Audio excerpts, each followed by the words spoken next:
Before we get started, I had a different question. If everybody's familiar with the developments in Romania in the past few years, if you've heard anything about it, if you've seen anything about it, just raise your hand if Romania was on your news radar in any sort of way in the past, let's say, 6 years. Okay, good. Then we will try to give also an introduction in what's been happening ever since 2010, 2012, but I will walk you through it, as I said. I think it's good to start with an introduction of the organizations we have here. If we can hear a few words about Romanians in Berlin, or more details than what I gave, and about Diaspora Civică Berlin, and then we can jump into the political conversation. Is that okay for everybody? Okay. Ramona, do you want to start? Sure, why not? Thank you. So, good afternoon to everyone once more. My name is Ramona Cara. I am a social worker, but also have a BA degree in public policy. I am today here representing Romanians in Berlin e.V. Romanians in Berlin e.V. is one NGO which is working with helping Romanians to access the social services here in Berlin. But despite this social spectrum, we also try to advocate for the Romanians, they to be able to exercise and to receive their political rights here in Berlin. For instance, voting, or the referendum that is going to happen this weekend. But for sure, we will enter into details later on. That's all at the moment. So I'm a part, as Alexandra said in the beginning, I'm Aleca and I'm a part of DCB, which stands for Diaspora Civică Berlin. Translated into English, that's the civic diaspora in Berlin. We're quite a young organization, if I'm able to use the term organization. But for our age, we've actually been doing a lot of events, all of them with civical part, trying to engage different parts of the Romanian diaspora in Berlin in different ways. We also brought a couple of flyers with the types of events we normally organize with us, and you can find them at the end of the tables if you're interested more in the mission of DCB, in our cause, and also in the types of events we normally organize. Okay, thank you very much. I will jump right into it and ask you, if you were to describe the current political situation in Romania into one word, what word would that be and why? It's an open question. Feel free to start whoever feels like they have an idea already. I would say resistance. Because during all these years, Romania has been one example for entire Europe. Here I mean explicitly on the Romanian citizens, both that are living in the country as well as diaspora. So the reason why I say resistance is because Romania has given an example to entire Europe that they are very strong in their fight for democracy. So resistance is the right word for me to describe it. I guess my word would be less optimistic and would be dangerous. Due to not the civic society, but rather the political, the government and just like the political leadership in general that took over in 2017 in Romania, which is taking Romania further away from its European values, from its allies, not open towards what the society and civic society is trying to communicate to them, and following very personal gains, especially to alter the justice system so that they can benefit from that. I would try to give it a bit of a more flexible, humoristic touch and say it's a bit like a guerrilla war, in my opinion. The politics in Romania are getting worse and worse, and the civic engagement of the public, of the society, gets stronger and stronger. So both sides are actually getting stronger and stronger, but they are right now so much apart from one another as they have actually never been in the last 28 years.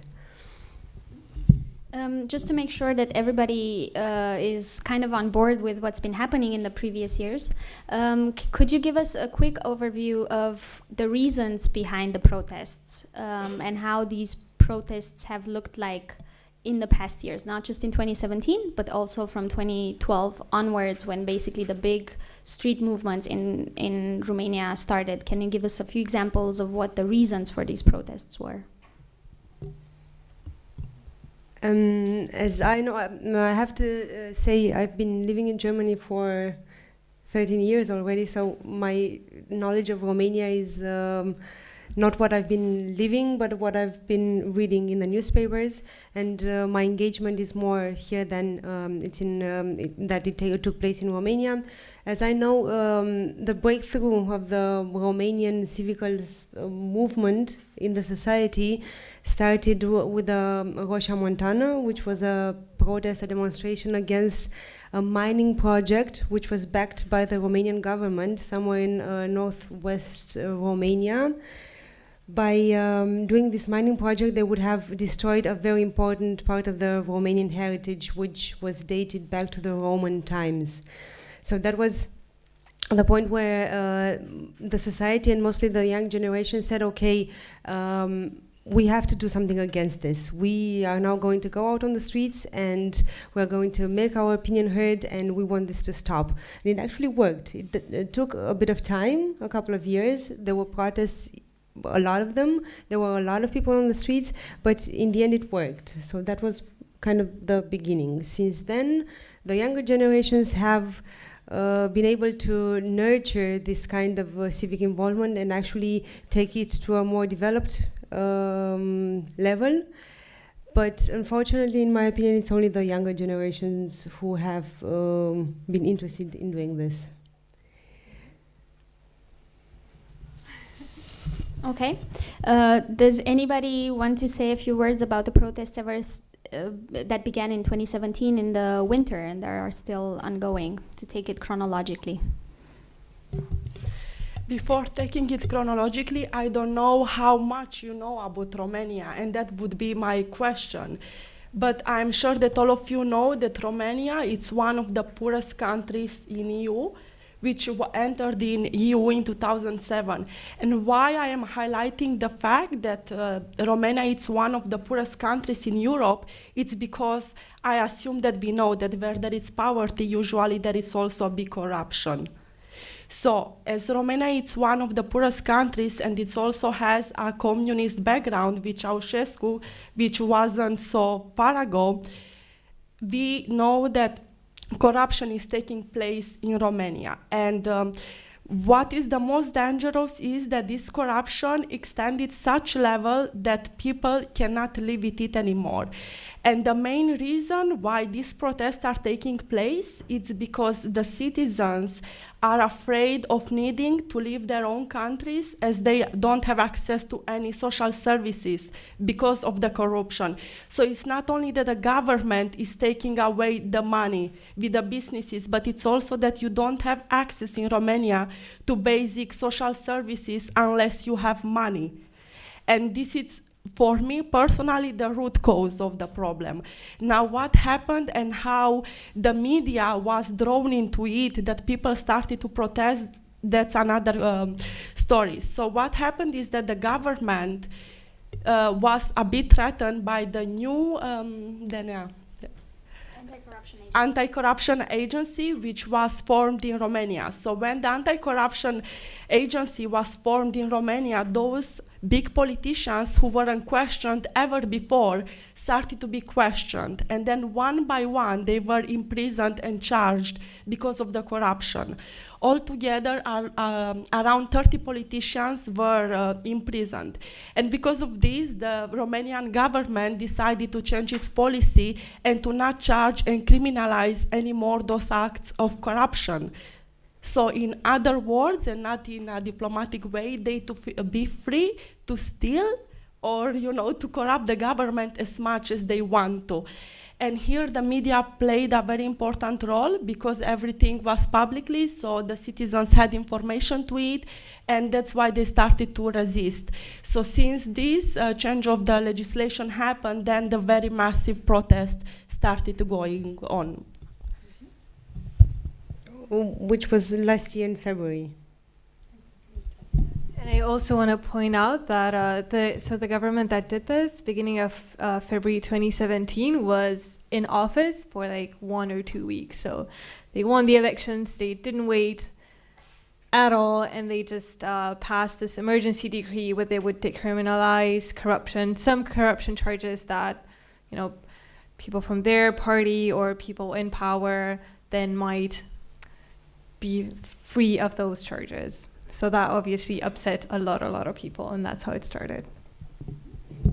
And then the protests continued basically throughout 2017 and partially also throughout 2018. And the biggest one recently was a protest on August 10th. It was planned just on August 10th, but then it got prolonged for 2 more days.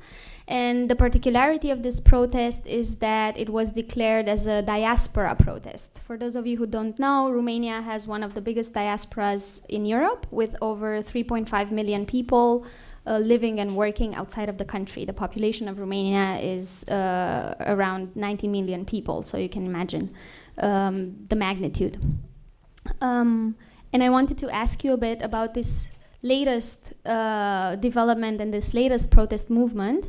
What was different about this, and you being part of the diaspora, how do you assess this protest? I know there's a lot to say about it, but your first few thoughts about this. I have to admit, I heard about the protest which was called the diaspora protest only a couple of days before it happened, and I didn't understand at that moment why it has to be a diaspora protest and why Romanians living abroad have to go back to do this thing. In my opinion, and I'm quite sure that there weren't so many Romanians living abroad who came back just for a couple of days just to take part in this protest. For example, I didn't, and I don't think I really know anyone from Berlin who did that, which makes me feel that it was a big protest. There were a lot of people involved. I don't remember how many though, 100,000 people, which makes me believe, of course, that most people who were out there and had something to say weren't actually Romanians living abroad who just came to protest, but there were Romanians living there who wanted to say something. So it was a Romanian protest of everyone living abroad and in the country. And it turned into a total mess because the police reacted in a way they shouldn't have. The politicians gave some orders which they shouldn't, in my opinion, shouldn't have given. And it started as a very peaceful protest, like most of the protests are. And it almost turned into a bloodbath with a lot of people having to be taken to the hospitals and being treated for their injuries. Go ahead if you have anything to add. So yeah, I would like to add that, as my colleague said, from Berlin, maybe there were not so many people, but the fact that the protest took place in August 10, and that's usually the period when diaspora is going back home, that may also be a strategic point. So I think that there were quite few people from diaspora who indeed went home. And despite the number, the fact that Romanians and diaspora went home to fight for their country and for democracy, that's showing to me, first of all, a big sign again of resistance and of the fact that people do not will to migrate, but they have no other options. So they go back to fight for their state, to make sure that a corrupt government is not in place, because they want some of them to return back home. But they have too few options. They have practically nowhere to go. And maybe that was also one of the causes why it was called the protest of diaspora. And then what was interesting about this event, despite the violent attack, and as my colleague said, is the fact that the government reacted very badly on this slogan, let's say, the protest of diaspora. So the Romanian government was telling to its citizens who are abroad, the diaspora, that we Romanians, we don't need them because they have left the country and they are very good where they are, being cleaning ladies and so. And then the question is still where this abuse of power, shame together with corruption will go and when it will end. That was all that I had to add. Thank you very much for this. I think I would also add the fact that it was in this whole period of time where there were a lot of civic movements, and not just in Bucharest, and not just in Romania, also abroad, also in the bigger cities, and also in small towns in Romania in the past few years. It was for the first time this summer when there was actually violence on behalf, so active aggression from the government towards the people. And I think I'm wondering, do you think this signals next step in this dynamic between our representatives and the government and civil society, or what is your thought around this? Or it happened once and we can take it as a one-time thing, and are you optimistic that the protests will continue to be peaceful? In my opinion, the way they handled the way the protest was handled by the politicians shows the fact that they would actually do anything in order to keep their positions and to bring through the policies and regulations they want to in order to have it their way. The protest took 2 days. There was this protest on the 10th of August, and because it turned really bad the next day, there was a second protest where the police forces turned the other way around, which signalized that they actually got a bit afraid, which in my opinion means that they actually don't know exactly which way to go, but there is a strong direction into actually trying to break through anything, and without no matter what the consequences are. Yeah, I'd characterize it the same way. I think it was a big shift in terms of, well, the gap got bigger between the civil society and the government that should actually be representing its citizens and not fighting against them. And I think that for everybody was a clear signal that this is a war and that there will probably be no reconciliation. It will either be that they leave the office sooner or later, or that something worse would happen. There was a lot of theories going around in terms of what they wanted to achieve by sort of not inflicting violence, but trying to start a violence throughout the protests, to start riots. We believe that that the officials might have wanted to show that these protests are, that they can become violent, that they wanted to delegitimize them, to discourage then people to go out and protest and try to get their voices heard. So there was a lot of intent towards discouraging people to get involved and to go out on the streets and to ask whatever they had to ask. Yeah. Okay. The protests are most of the times, or a lot of the times, the most visible expression of civil society or of civic engagement or of participatory democracy, if you will. But it's not the only one, as we know. And I would like to continue with your point around how civil society in Romania in general is developing. Do you see, besides these protests, any other dynamics, developments, any other things that have emerged in the past years as a result of this civic engagement of people? Or are people really reactive and expressing resistance when something happens on behalf of the government? Or are there also other initiatives that you would say characterize the current civil society in Romania?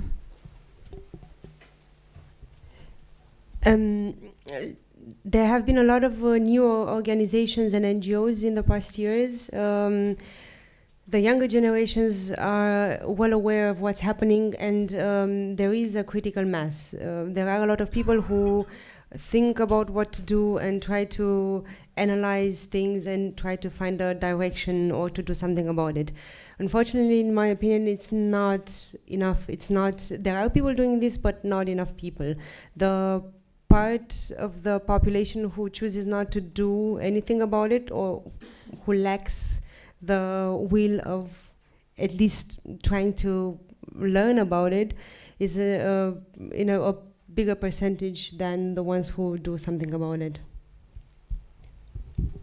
I actually, oh, I don't know, can you hear me? I'm much more optimistic in terms of the development in that sense. I'm very excited about all the grassroots organizations that I've started, especially since 2017. We're one of them, and we know about quite some others abroad and in Romania, and we follow what they're doing. So I think that's a big step forward. I don't know if they existed before 2017, probably in like smaller or less visible amount.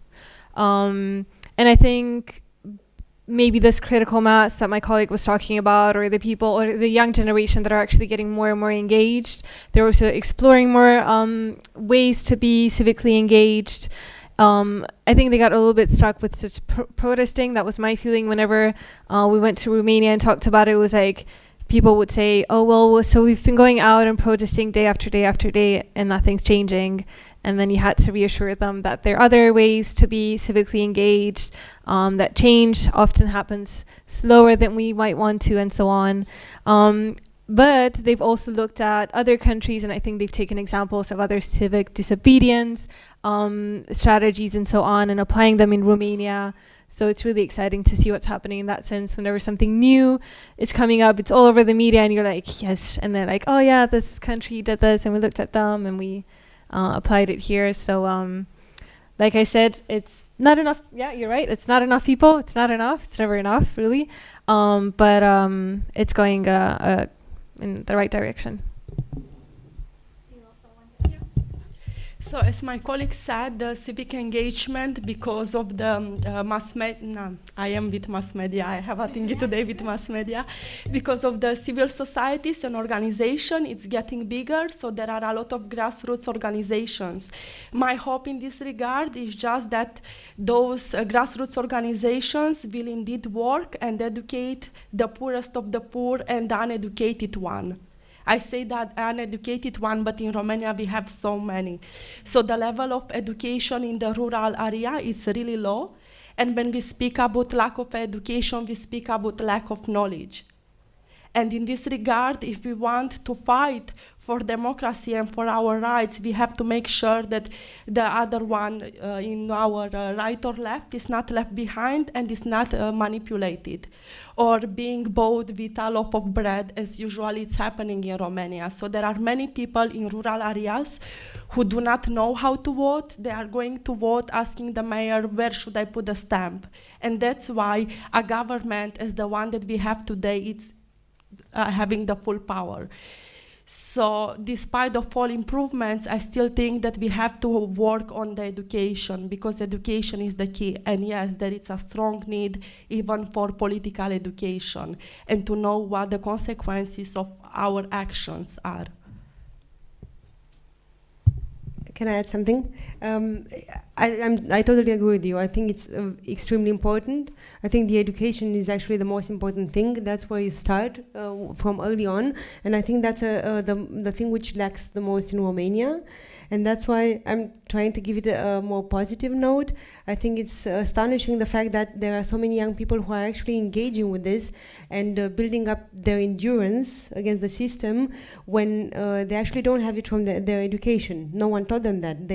They saw it somewhere else and they had to bring it upon themselves, so to say. And that's a very positive thing. Okay, thank you.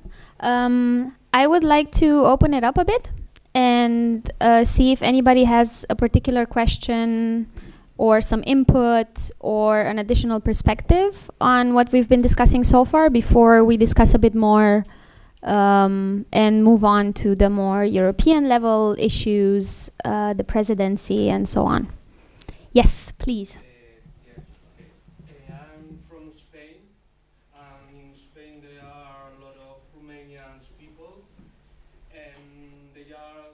them are close to me. But if I must be honest, I didn't see very engagement in this type of demonstrations against government. I will see people more like, I don't know how to say, they weren't so afraid, so concerned about this type of political issues. And, well, I mean, I didn't see really engage in also young people or older people, and they weren't very engaged. Is your question for a particular member or? It's just, Okay. Any? Yeah. Well, I think the level of engagement in general for the Romanians that live abroad, it's lower because it doesn't affect them directly. So I think I think before 2016, I could say I was exactly like one of your Romanian friends. I didn't really care what was happening back home because it didn't affect me and I had my life here. So it is harder to engage them in that sense. But it depends. I would also like to add something. So indeed, these people who are, for instance, working in Spain, some of them may not be very interested by what is going on at the political level. This may be because maybe the topic itself is too high for them and they do not understand it or do not will to do so, and that's because of the education, which we were previously mentioned. And the second aspect is the poverty, which was also mentioned. So most of the people who are leaving Romania to go to work in Spain are usually people from rural areas where the poverty is very high. They usually leave their family and children behind and go to work. So from with the people that I've been in touch, at least, I don't like to generalize. What I know is that their only worriness and care, it's like, what will my children eat tomorrow and how much money can I send to them at the end of the month? And I say that because I'm a social worker and work a lot with them. So when people care about, do I have to eat tomorrow or not, I really think that the politics do not have place there. And the government knows that. And that's why the situation it is as it is, because they take advantage of these poor people who just fight for their own existence. If I may also add something, you could have a look at the groups, for example, Resist Madrid, or I think they are the most well-known ones that have emerged, but I completely agree with the answers given. Before we move on to any other questions, I would like to introduce another of our speakers, Viviana Druga. Viviana is an artist. She's a performer. Right? And she's also been doing a lot of political performances as well. And I would let her tell us a bit more about herself and about her work. And welcome. It's great that you could join us.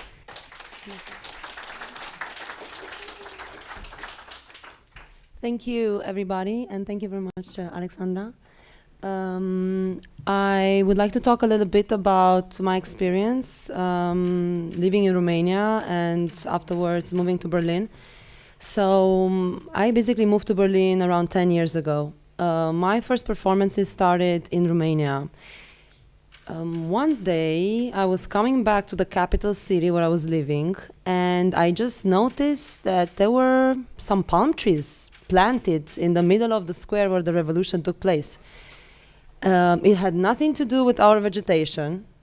In the background, you could see a lot of dark buildings, post-communist kind of setting, and then the palm trees. And then I was like, what's going on? Are there going to be some elections? Yes, definitely. The mayor who wanted to be voted planted 30,000 euros palm trees in Romania in the month of November. It was almost -2 degrees. So what to do? This says a lot about how this country functions and what the mechanisms are. So what I did was organize a flash mob. I put it on some websites. I put it on my own, and I invited basically everybody to join our new country, which was now exotic. So to take corresponding clothes for that, swimming suits, inflatable dolphins, your Shangri-Lang plastic flip-flops, whatever.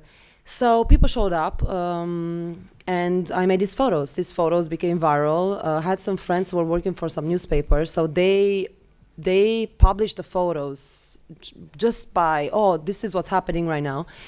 And then out of a sudden, all the televisions were calling and saying, we want to be part of this, what is going on? So what I wanted to say with this episode and explaining a little bit how I operate and how I function is that if we do not take control of what's going on, no one will. So what is happening right now is everything is connected to the protests.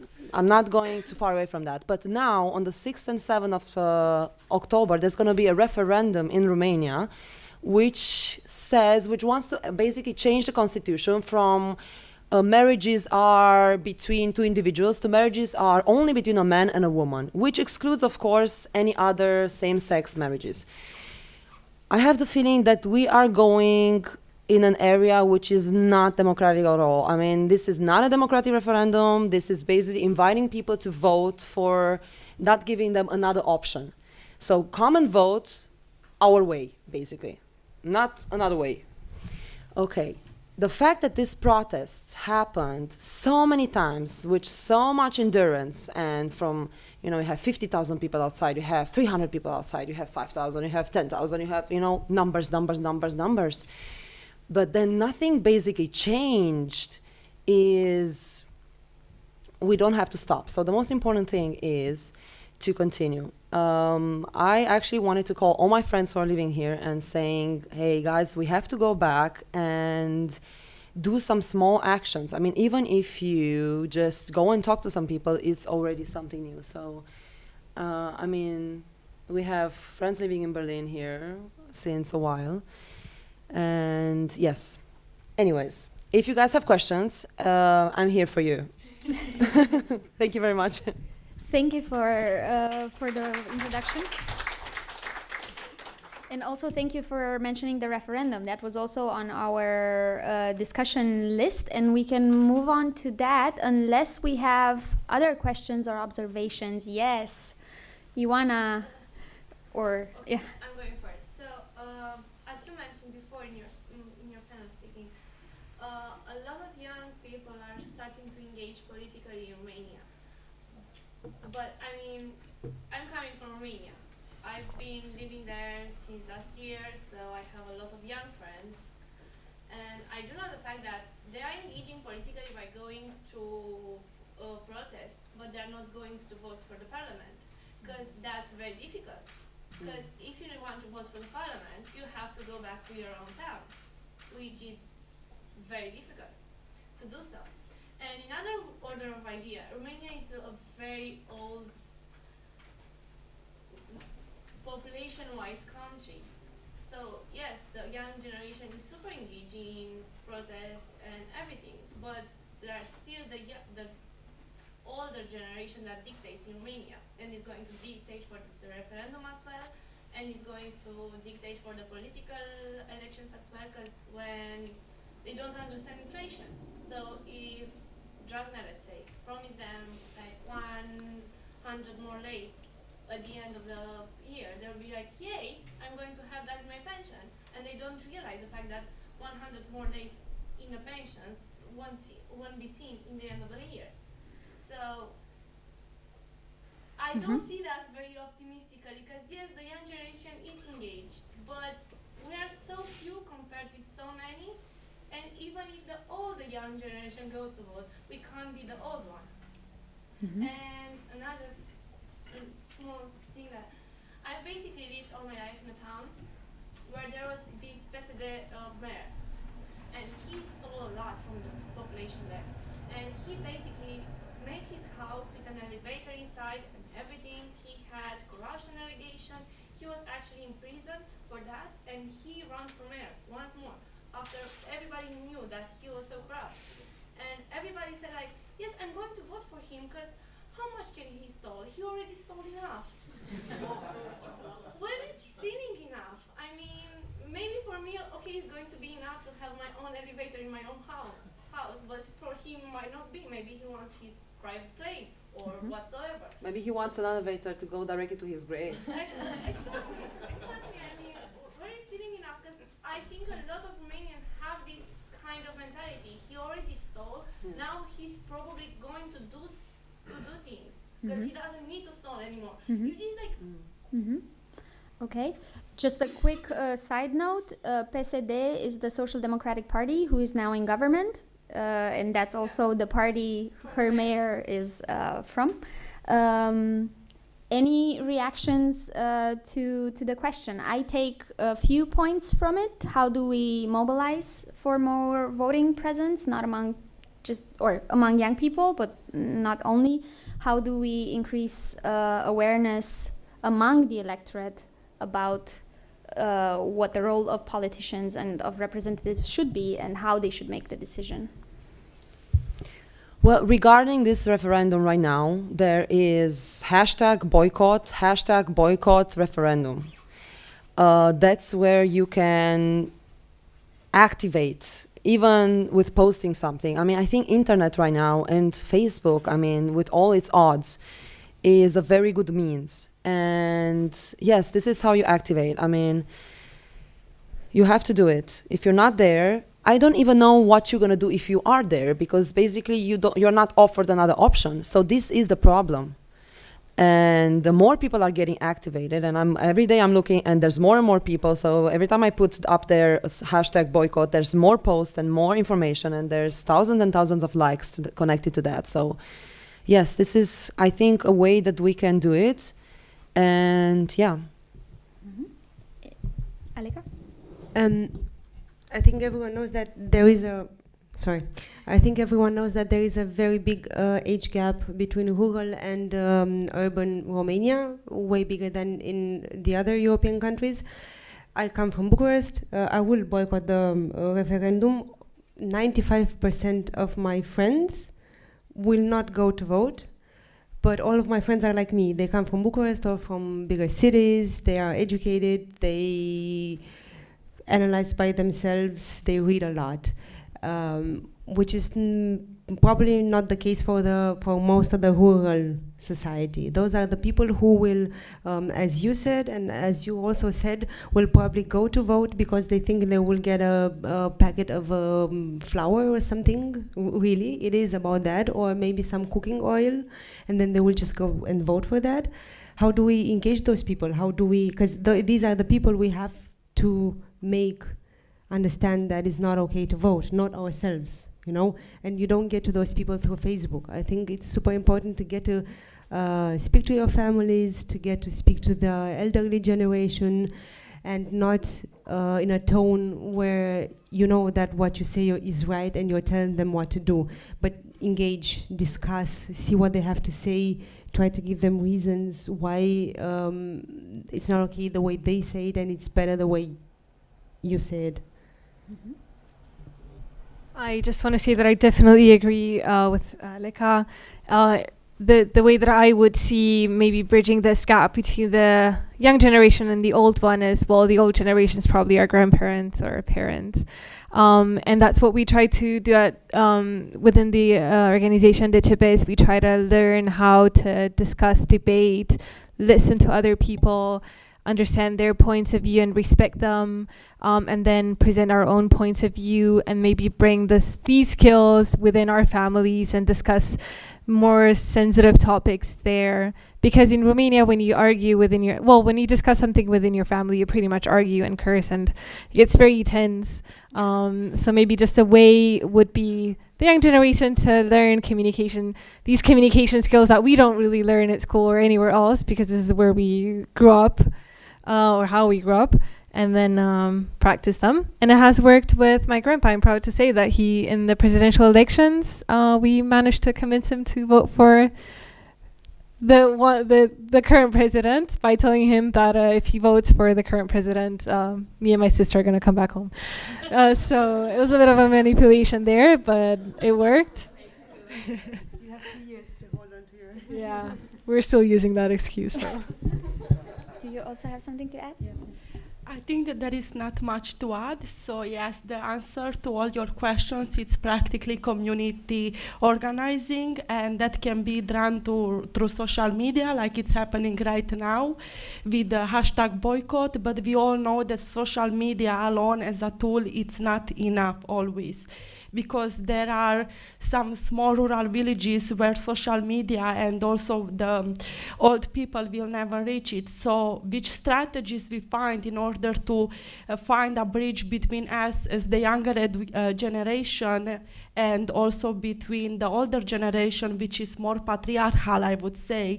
It's also very important to make them understand that we don't obey them. It's always, this popular belief that if they are older, we have to listen to them. And that's why strategies are very important, especially in Romania, because if I'm going to my grandmother and tell her, Mom, you have to vote for that, she would be, you young, get out, you don't tell me what to vote. So it's very important, we, the younger ones, to mobilize and to have our strategies to make them realize that that's something that they want. Not only because of us, because of the future of everyone. So we have to find the common interest.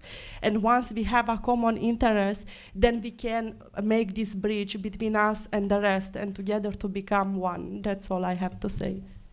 Thank you very much. We had another question.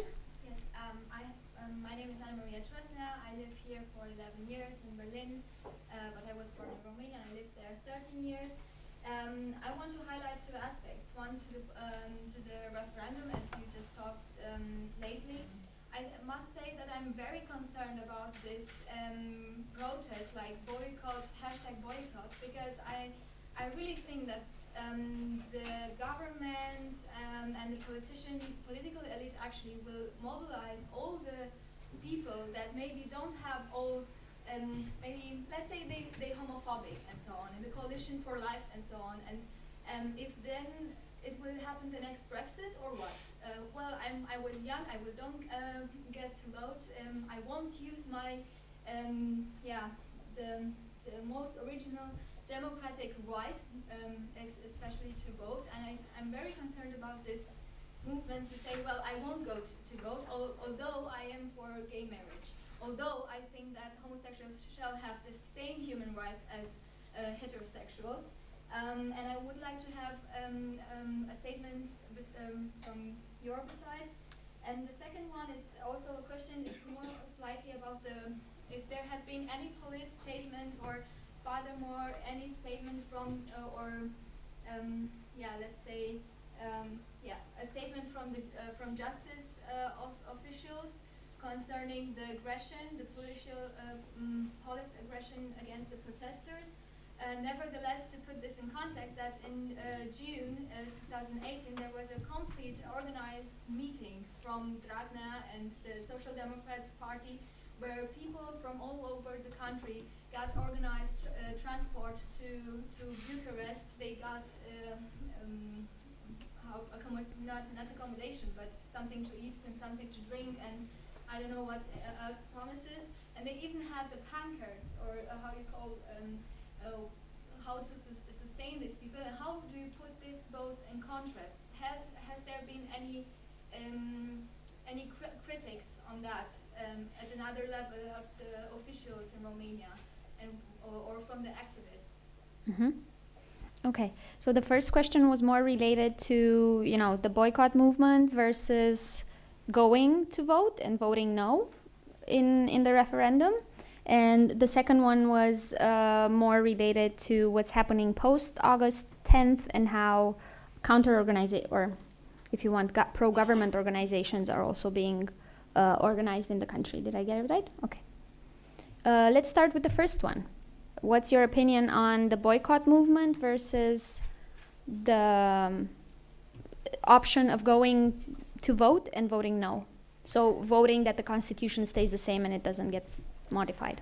So that's something that actually concerned us as well, and we actually published a a post on our opinion on the boycott movement, because over the last year and a half, we've kept saying, well, if only people would have gone to vote, then things would have been different, but they didn't. And then here we are a year and a half later saying, don't go to vote.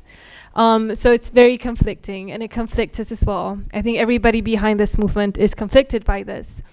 There's one part, which is our experience with the last referendum in 2012, that was, I won't go into detail, but it was not, it didn't pass because it didn't have enough, the quorum, is that the word? Yeah. Enough people showing up to vote. So I think with that example in mind, the strategy was to make that repeat itself, because on a very realistic level, we know what the result is going to be, whether people go out a vote or they boycott it. The answer is going to be yes. Probably majority of people will vote that marriage will stay between a man and a woman forever and ever and ever within the constitution. So that's the argument behind the movement, and we support it as well. We don't really want to risk it, and we don't know if the civic society, after a year and a half of the from the previous elections, which saw only about 30-something% of its population, or Romania's population, go out to vote, we're not very sure if a bigger percentage of the population will be mobilized to go out and vote this time, and to actually shift the balance towards a no. So, but the chances are that with an 100% of presence to the vote, the answer might be yes. So we're pretty sure that that's how Romania feels about this topic. Go ahead. First, I would just like to share with you the fact that yesterday or 2 days ago, I saw on Facebook the new way of selling the Romanian traditional bread. So the Romanian traditional bread, which everyone buys it, yeah, it's go to vote. So practically they manipulated. The churches are more active than ever, letting us know that if we don't go to vote, then we will never get into the heaven, and all the saints will get mad at us. So that was a joke. And now from my own perspective, why I agree with boycotting, it's because if I would personally go to the referendum to say yes or not, whatever I would say there, my presence would show that I agree with that referendum. We would also show the fact that I agree with the government spending so much money on a referendum that is not democratic and for a question that should not even be in place. So the fact, I personally see it, I don't know what was the idea behind of those who create it, but the way I see it is that there is no need for a referendum, because it's just money spent in vain. And when it's electoral, then for instance in Berlin, we have the same embassy. We have just few embassies here in Germany for so many years. For more than 28 years, we have the same number of embassies and same, like people working here. And when it's elections, they never make sure that diaspora can go and has access to vote, because they don't spend money into that. But when it is a referendum, then we should go there to say yes or not. So I personally wouldn't go on something that the government is just spending the money without a sense. Okay. The other, yes, I saw you. Was it directly related to this, or can we also tackle the second question with the follow-up from the protests, the violent protests? What did the police say? What did the Interior Ministry say? What's happening at this point after the protest on August 10th? Go ahead.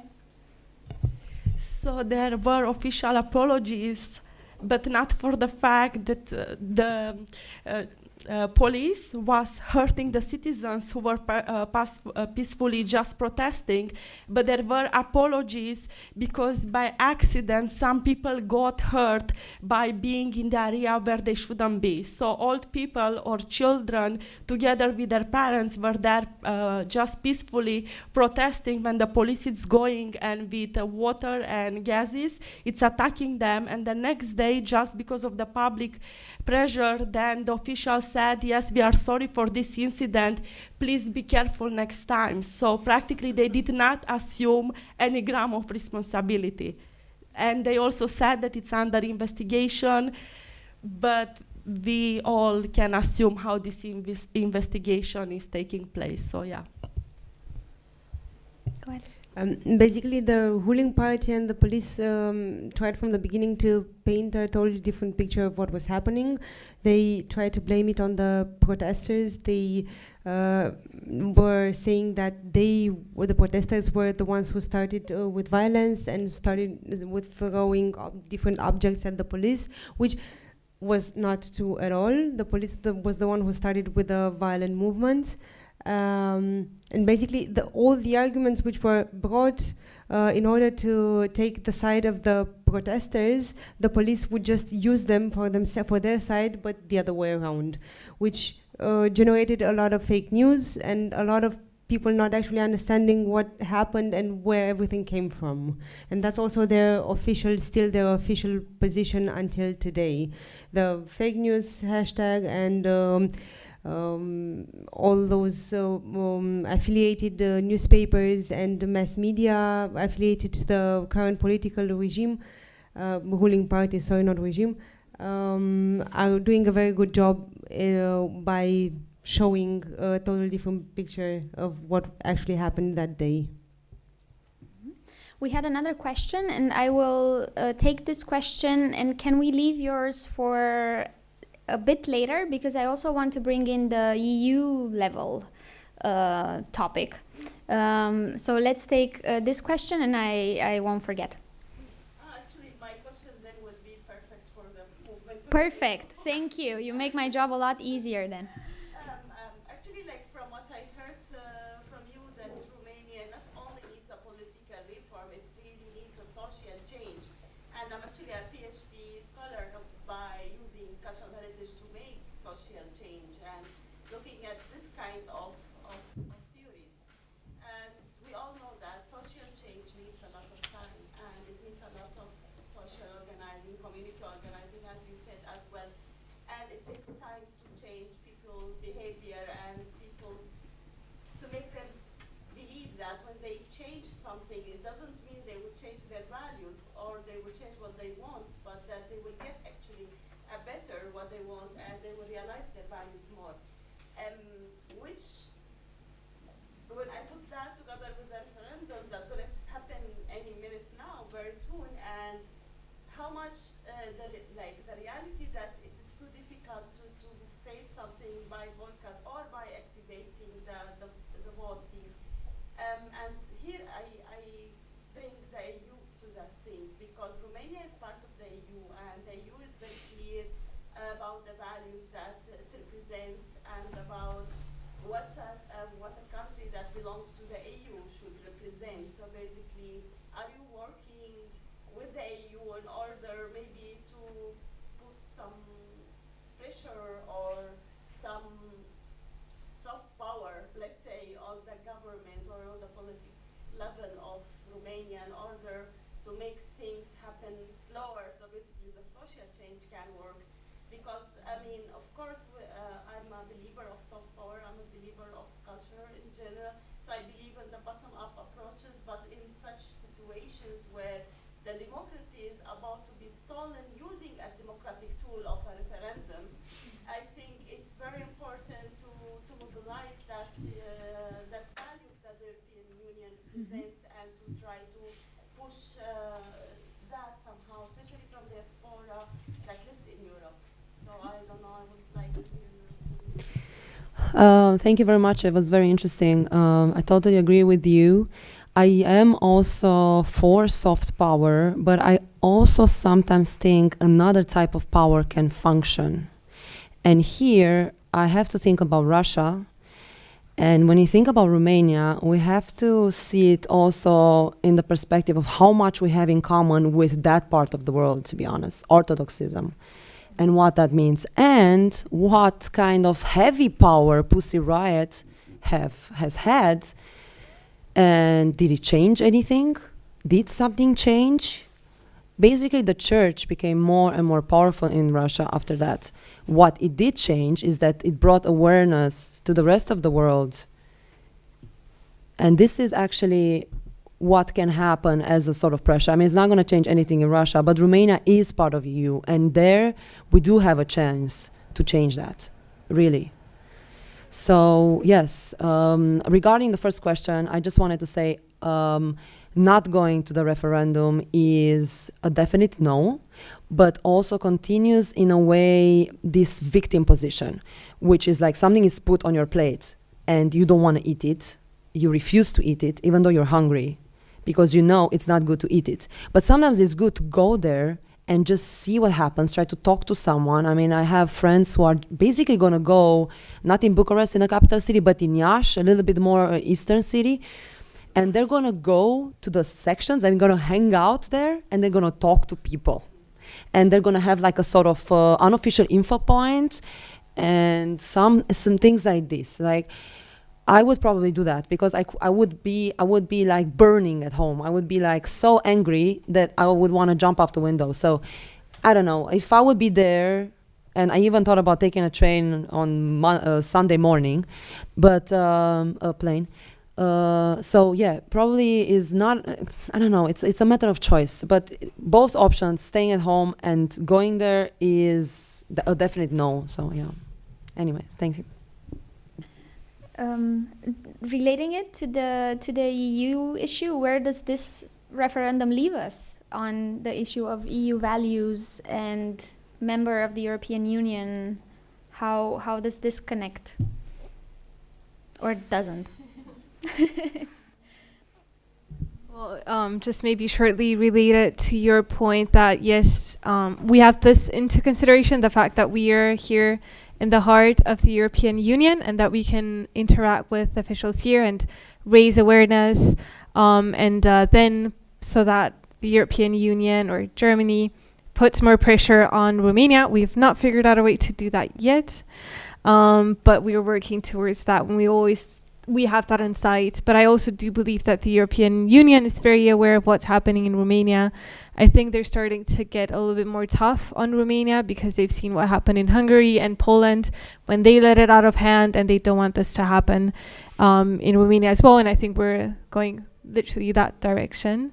So we haven't really figured out a way of what we could actually actively do right now to get other countries to put pressure back on Romania.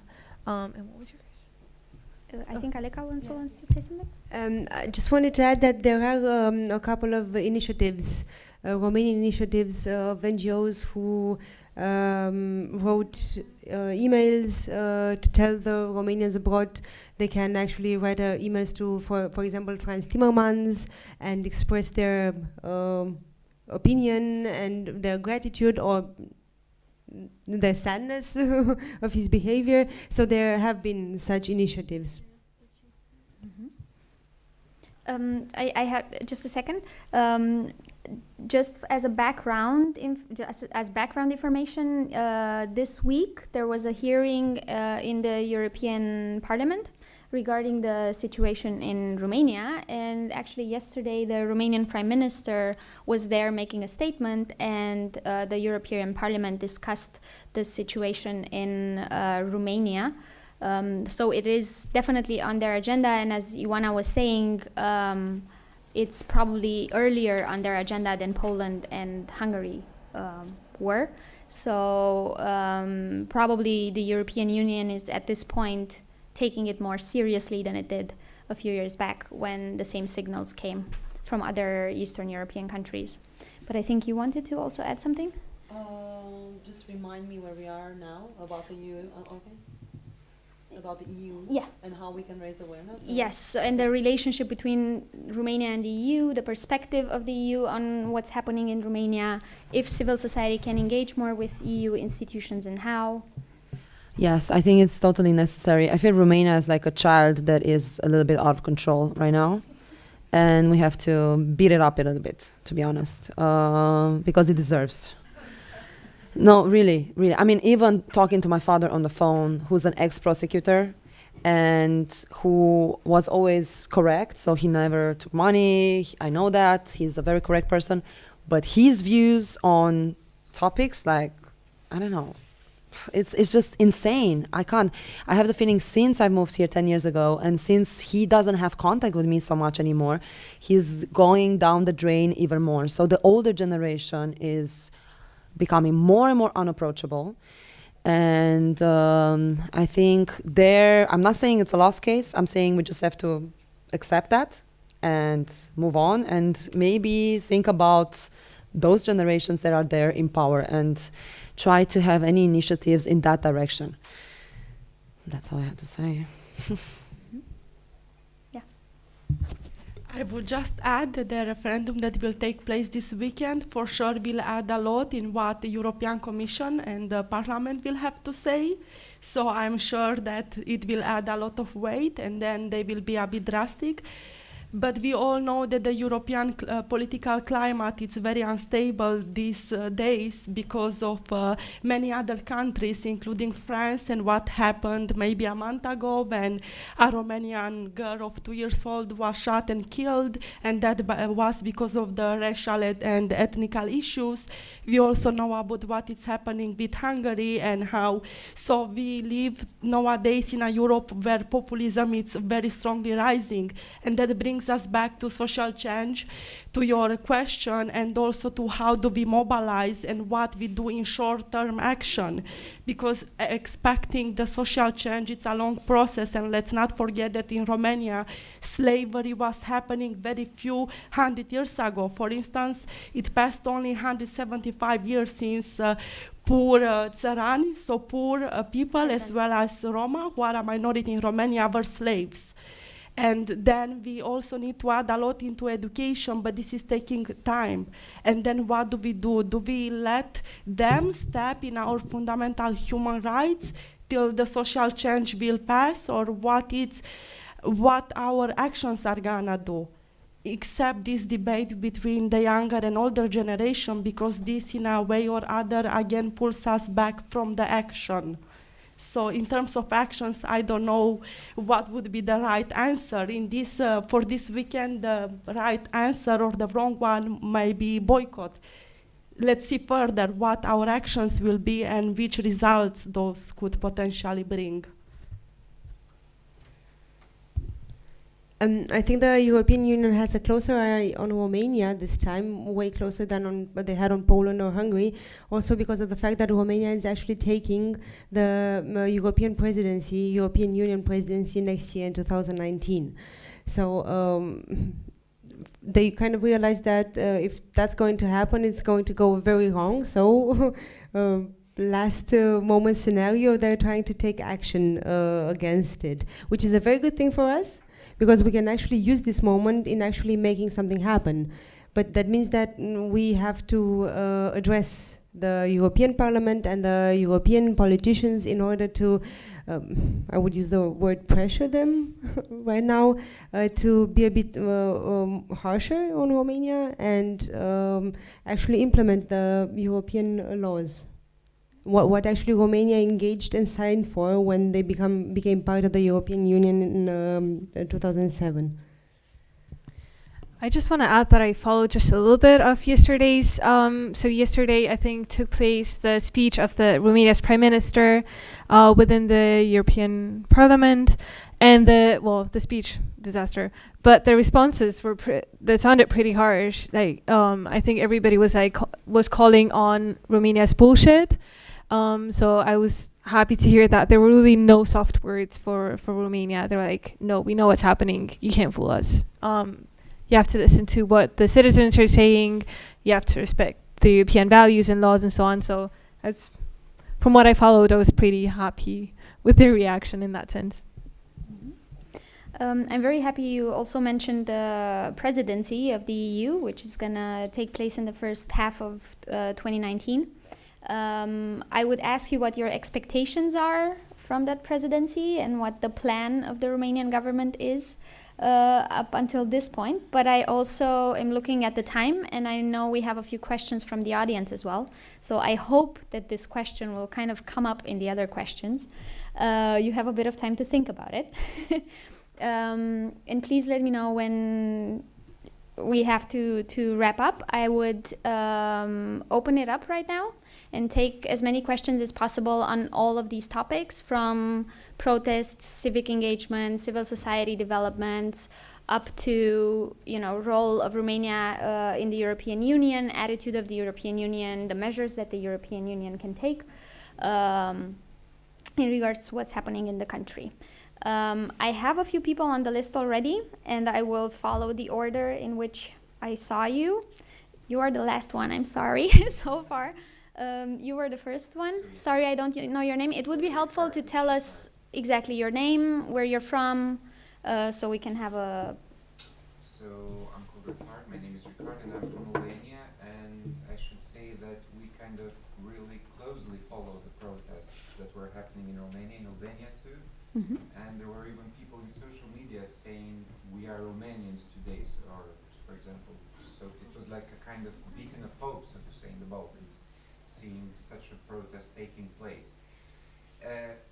But my question would be this: as you mentioned, there were medias kind of spreading the news. There's something that is something that we don't really have in Albania. Most of the medias, there are even electronic ones, are kind of captured by the two main parties.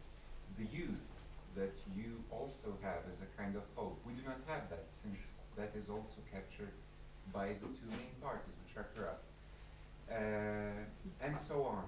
And my first question would be, how did Romania, so to say, compare to Albania, not only Albania, since it's, I think, not specific only to Albania, but also to other Balkan countries, made right, so to say? How did you escape total infection? Because if you really understand how you escape the total infection, then you can kind of understand how the infection is to be fighted. My first question. My second question would be, if peaceful protests do not solve anything, do you think the solution is violence, or is the violence always no, so to say, even if those do not solve anything? Yes. Mhm. Thank you. Any takers? I would like to try to give you an answer to the first question. I'm super happy that Romanians are an example, a positive example right now, also in Albania, hopefully also in other countries. I'm really excited about that, because normally we only hear quite negative things about our country in the news, and it's super good to hear something so positive. Answering your question, I'm a very rational, realistic person. I think the only difference, positive thing about Romania and why we actually got to have this critical mass right now, and it's not, the situation isn't tilted yet, as I understood from you, like as in Albania, it's just the geopolitical position, because there are some interests in Romania that still keep us on the floating part of the thing, so to say, which probably Albania doesn't have right now. Geopolitical, in my opinion, means that there are other countries which have interests in Romania and having an affluence in the country. So from the western part, the states, the European Union, less, and also from the eastern part, Russia. So being at a crossroads between the influences of those parts of the world, those two things kind of balance each other in a way which has been very positive for Romania, or maybe not until now. That's a thing to discuss about. Any other answers to this particular question? Regarding to your second question, I don't have a direct answer, but what I can tell you is that approximately 28 years ago, the answer was yes. Violent protests can save a country and save new generations. But that was few years ago. That's all I have to say. Well, I just want to be a quick advocate of against violence. I would not do it under any circumstances. I'm with you. Okay. The only thing I would also add to this question is the role that the EU accession has played in the social developments in Romania, and we can go a lot into that, into centers of development, big cities versus rural areas, and how opportunities, especially for young people, have expanded ever since the EU accession. I think this also plays a role, and it has to do with the geopolitical situation, but also the political situation overall. And more precise, American base camps along the Black Sea. Very geopolitical placements. Yeah. Mhm. And others more. As part of the NATO membership. We can come back. I would also like to, I think I had Alexandra on the list for the next question. I would like to say that just yesterday, I read in the news about the raw exit and like the propaganda to ally with Russia. How do you see that in the context of Romania taking the presidency? Very good question. Disastrous. Yeah, I think this is just I wouldn't call it. It's a recent development, so we can't really paint a very clear picture of it. But I think from the current government's stand, there is a clear sense of pro-East, pro-Russia, and them taking that direction and kind of taking us away from the European values. I think at a certain point, of course, there's going to be talk about leaving the EU, which is very, very inconvenient for them right now. But the Romanian population is very much pro-EU. So I think for them to shift this like closeness, or it's like general, I'm missing the word, like feeling towards pro-EU in Romania is going to be very hard. So I don't see it happening anytime soon unless something very drastic happens. I just want to continue that. Well, yeah, I totally agree that the Romanian population is pro-EU, but everything else and what they would vote is not very pro-EU. So we do have a problem there. The EU values are not respected. And if this is going to come out when Romania is going to be next year in charge, and we're going to hear some discourses from some a little bit illiterate people, then I'm going to be really embarrassed again. So I think we have to take a little bit care of our representatives. Yeah. Okay. Yeah. We're good? Okay. I had you for the next question. You also have one after? You in the first row, yes. Sorry, I don't know your name, so I have to point. I'm really sorry. I just have a really quick question. I'm really glad that you brought up the role of minorities. What do you think, first of all, was the role of minorities in protests and the civil discourse that you've been having, including, but not limited to, the German minority, for example, the Sinti and Roma, the Hungarians, and what do you believe is their long-term fate in this political climate with this particular government and how everybody is playing their cards now? Two questions at once. So if we speak specifically about Romania, I think that the role of minorities is very important. And public officials know that because, for instance, we have a small German minority, also a very small Slovak minority, but the biggest minority in Romania is the Roma minority, here in Germany called Roma and Sinti. So unofficially, there are more than 2 million Roma living in Romania, and most of them have very low access to education, and they are also socio-economically excluded. So they are the perfect victims for the officials to make them vote for them.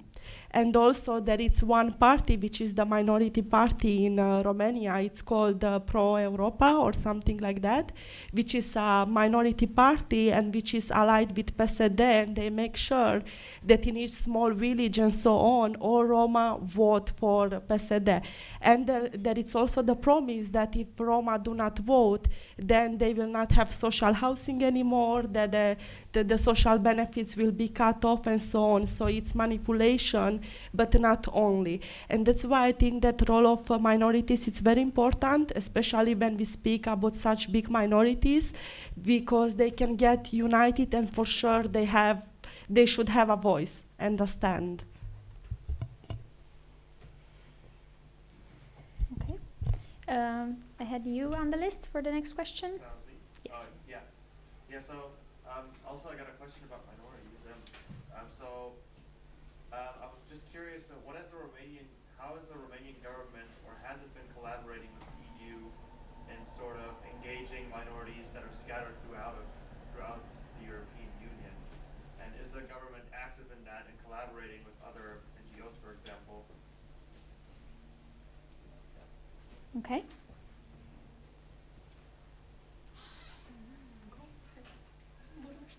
No, I just wanted to say that actually I'm not aware of any such policies, and to be honest, I don't think there are any, because if the country, okay.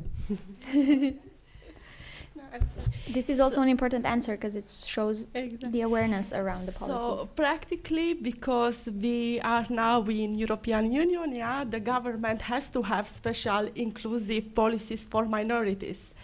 And especially for Roma, I refer now to the Roma because they are the biggest minority, and then if they are bigger in number, they also have political rights. That's why I refer now to Roma, because if you are a minority, but you are not representative, then you don't have the right to have your own political party. That's why it's also important how big your minority it is in order to have your right to vote and to have your political party, which would also represent your culture and not only political expression. So in Romania, the Roma are trying to be integrated for like already 20 years. The government, pushed by European Commission, has now national strategies for Roma, and they try to ensure that Roma are integrated into the society socio-economically, but they are left behind when we speak about politics. Of course, that doesn't mean that they are socio-economically integrated, but when we speak about politics, it's even worse, because those people lack access to education, so they do not know to write, to read, and so on, and then they are just used by the government to get the votes. And the plan that the government has for integration, I will try to be super brief, are usually in cooperation with the civil society, which is aimed to implement those policies. And on top of that, we have also in Romania a national agency which tries to integrate minorities, and especially Roma and Hungarians, because Hungarians are the same as Roma. They have political party. They also have bilingual schools in Romania. So yeah, that's what it's going in terms of policy, or at very top level, everything goes perfect, and Romania has really made significant progresses in comparison with other Balkan countries. But when we speak about practices and how things are taking place into reality, nothing has changed too much comparing to 20 years ago, when Roma would be at the skirts of the big cities. Thank you very much for that. Does that answer the question to some extent? Okay. And your question? My name is Nadim, and I'm from Egypt, and I can relate to everything that has been said today, coming from a country that went through 2 revolutions, a lot of protests, and I really respect Romanians for protesting and having an opinion about everything, not just going with what the government is saying. And I just want to ask, do you think as Romanians, do you have another way other than protesting to communicate with your government? And are you afraid of protesting? Is it dangerous in your country to protest? And do you think it's effective to protest with such a government or corruption? Or I've heard that the government or people in your government has been stealing, corruption, and I can relate to all of this coming from a country who's facing the same problems exactly. So do you think that protesting is the only way to communicate with such governments? This is my question. Thank you. Thank you. Who feels up for it? Okay, I will try to give it a go. So I don't know if people are afraid to protest in Romania. I don't think they are. I didn't think it got to that point. quite the opposite. Maybe if anything else happens, they might be more people that might be engaged in protesting. In terms of communication, yeah, that's a big issue. So from a theoretical point of view, I know that that's not the only way to communicate, and I know that there are various ways to get engaged with the leadership at any level. But in a practical way, I think the leadership itself is trying to put barriers in that way of within like the communication process. So what we're, for example, doing in October is we've invited some parliament representatives of the diaspora because we want to talk to them and we want to ask them what they're doing for us and like try to facilitate that communication because we don't really see it happening from their side. And I think there are other organizations that are doing something similar. It's just a slow process. I think even after 28 years, Romanians lack on being able to have a dialogue, being able to communicate. During communism, that wasn't, you couldn't do that, of course. And the generations who came afterwards, including us, learned it either by themselves or didn't learn it at all. And the protests were actually the first step towards saying that something's wrong, towards saying that we're not okay with what's happening. And I think trying to establish a communication in another way is going to be the next step. So that's for sure, hopefully, going to come. Viviana? Okay.